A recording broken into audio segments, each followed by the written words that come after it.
সুৰাৰ ৰাগীত মাতাল দুগৰাকী যুৱতী সুৰামত্ত যুৱতী দুগৰাকীৰ ৰাজপথতে তাণ্ডৱ মুখত অশ্লীল গালিগালাজ মাতাল যুৱতীৰ আক্ৰমণত আহত হৈ 3গৰাকীকৈ আৰক্ষী তেজপুৰত হৈ গ'ল লগতিবলগীয়া ঘটনা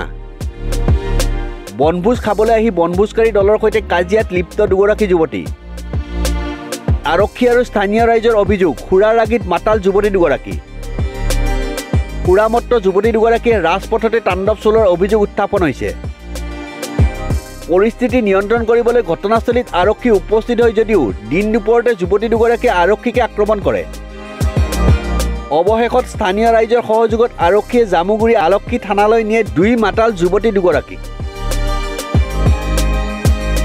ইমানতে অন্ত পৰা নাছিল যুৱতী কেইগৰাকীৰ তাণ্ডৱ মুখত অশ্লীল গালিগালাজ থানাটো আৰক্ষীৰ সৈতে লিপ্ত হৈ কাজিয়াত যুৱতী কেইগৰাকী আৰক্ষীকে শিকাবলৈ লৈ আইন মাতাল যুৱতীৰ আক্ৰমণত আহত হৈ 3গৰাকীকৈ আৰক্ষী